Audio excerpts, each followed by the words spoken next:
allows you to play with far less effort. It's actually an easier way to play, which I kind of like. We'll start out with a simple hammer on, and you'll get the technique down by just this simple riff that we're about to play. Then we'll expand on what we're playing with a pull off, and then after that we're going to add the two together, just kind of deepen the riff a little bit and expand on everything so you can get used to playing this technique. By the end of this video though, you'll have this down. You'll be able to play hammer-ons and pull-offs and integrate them into your own riff. So I want you to start out by playing just this simple riff here. I'll play it and I'll explain what we're doing.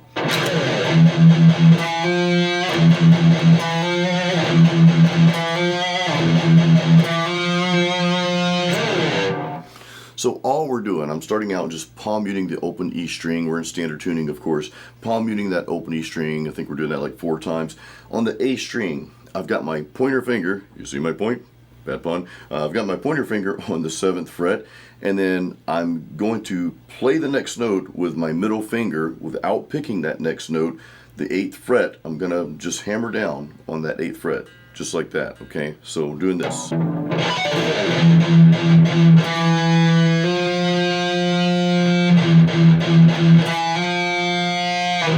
Now you don't necessarily have to play this slow. A lot of times I'll say, well, we'll start out by playing it super slow to just get the notes down. This, you don't need to play at the speed of light or anything, but just kind of whatever feels like regular to you, if that makes sense. Sometimes with some techniques, when you try to slow them down too much, it actually doesn't sound right. So this is a good speed.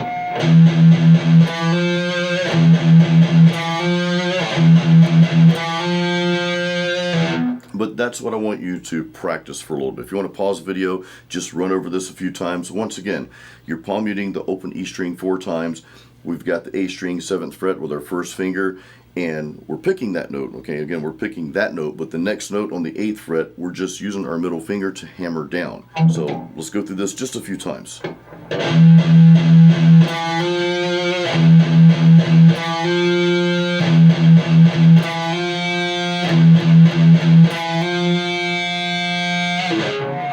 Pretty cool. Now you're already starting to hear, and I really want you to pay attention to this real quick, okay? As you play this, you're starting to hear, I know it, I can see it in your eyes, you're starting to hear some other things. You're already creating a riff from this thing. But hang in here with me, because there's going to be time for that at the end. Next, we're going to do what's called a pull-off. So very, very simple, okay? We're just going to play, kind of like build on the first riff we just played. We're just going to extend it a little bit with a pull-off.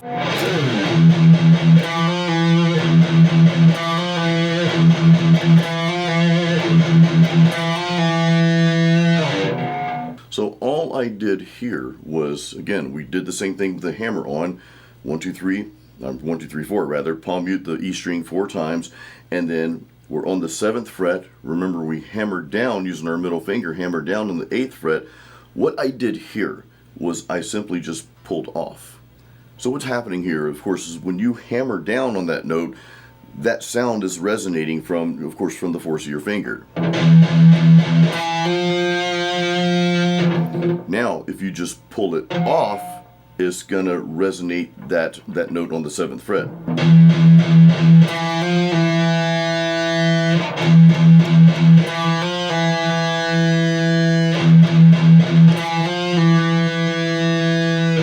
And again, we're just picking 2 notes out of this whole thing, right? We're palm muting the open E string, and then we're picking that note on the 7th fret of the A string, but then the next 2 notes we play after that, okay, we're hammering down on the 8th fret, that's a hammer on, then we're pulling off. So we're of course going back to the 7th fret there, but without picking it. Now, let's extend this just a little bit more. You know, we're playing like a half step in between here.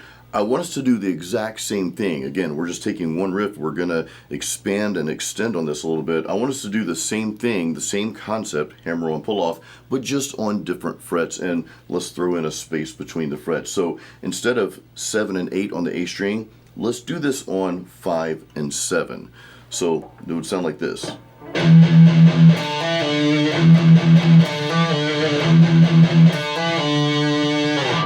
So again, all we're doing is palm muting 1, 2, 3, 4 open E string. We've got our first finger on the 5th fret, and then we're going to hammer down on the 7th fret. I'm just using my ring finger for that, and then just simply pull off. Okay, let's practice this just a few times.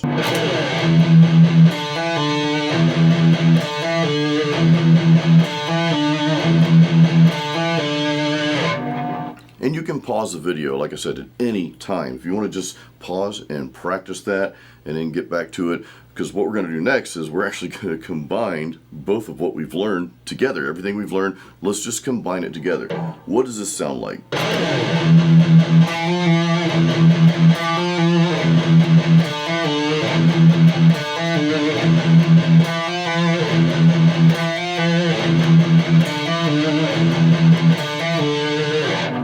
So we just combined those together. Pretty simple. I'll go through these real quick, really slow. I just played each one twice.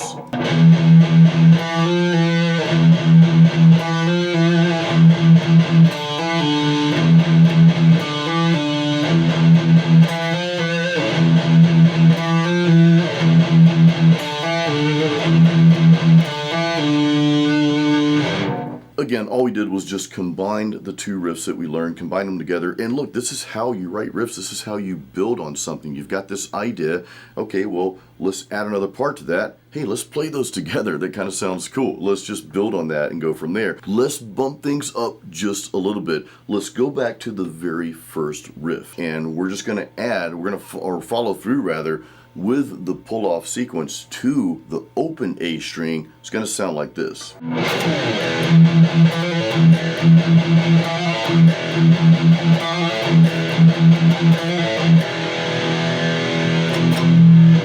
All we did was, again, we played the exact same riff we started out with. We have, you know, the 7th fret of the A string, we hammered down on the 8th fret, but then as I pull off, which takes us back to the 7th fret, I also pull off that 7th fret, leaving that A string open. Now, I don't recommend practicing this ultra slow because you're going to get a lot of string noise. I've got a little tip on that, by the way, and I'll share that with you. But kind of like at a moderate speed, just get used to this.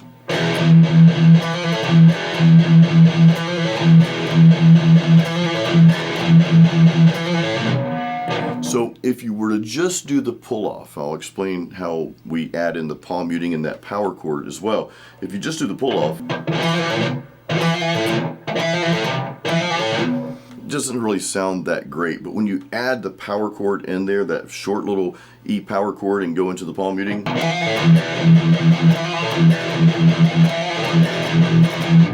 that sounds, again, a little bit more in context. And this is why I like you to practice techniques in context, meaning in a real riff, not just the technique itself.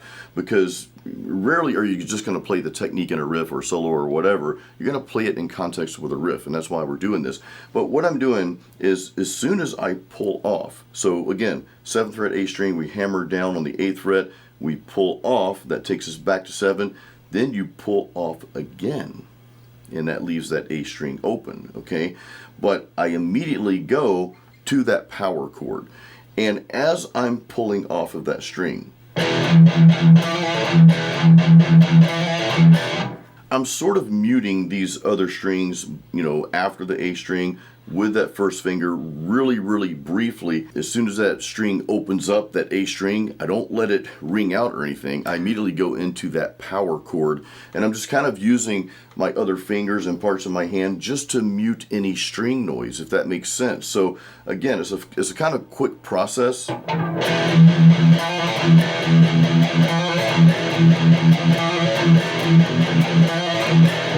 I've got this finger here, that's kind of like muting the strings beneath just for a split second as I do that hammer on and pull off here from 7 to 8, 7, 8, 7, right? 7, 8, 7. And then I immediately go into that power chord. As soon as that A string rings out just, you know, very tightly, I go into that E power chord. And again, this is just the riff that we're playing. Use this concept in any riff that you're writing or whatever the case may be. But it's just kind of like integrating these cool techniques, but also finding cool things to play with them so that, one, it sounds good, it sounds great, but at the same time, it also sounds tight. And these are like sneaky little ways to prevent things like string noise and just to help things stay tight. Okay, you get it. So anyway, that's the riff.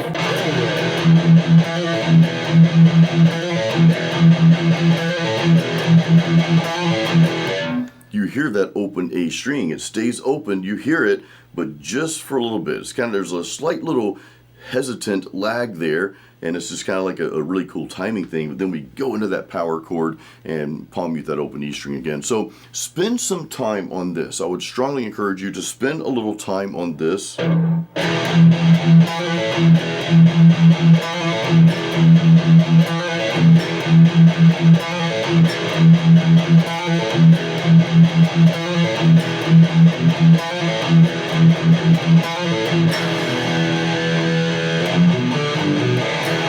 This is going to be a lot of fun for you to play, by the way. Pause the video, work on that some. Now, one more thing I want to add to this, and we're just going to take things just to a slightly next level once again. Remember when we played the hammer-on pull-off here?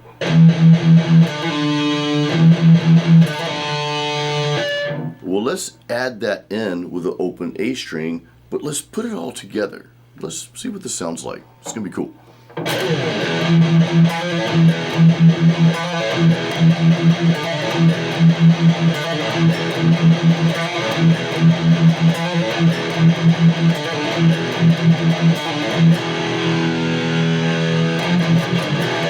That's what I want you to practice next. And all we're doing, once again, we're doing the first riff that we started out with, the hammer-on pull-off, 7, hammering down on 8, the 8th fret, pulling off, we're back to 7, and then pulling off, letting that A string ring out just a tiny bit. And then we're doing the same thing, 5, 7, 5, 0. Now, real quick, if you love riffs like this and you want some more, grab a free copy of Metal Riffs and Licks. That is my ultimate metal guitar lesson guide. I give this away to all my YouTube subscribers, so there's a link in the description for that. So pick up a copy of that. But what I want you to do is piece these two together that we just went over. Piece those two together, work on those. But here's the thing, and this is the most important part of this lesson, this video, is not only do I want you to get this down, I want you to play the technique, get it down, get the riff down, but quickly start to venture out. Start applying this technique to some other notes. You make these notes up. You're going to write your own riff with this, okay? Venture outside of that. And there's no right or wrong notes here. There's no right or wrong answers. This is just your style.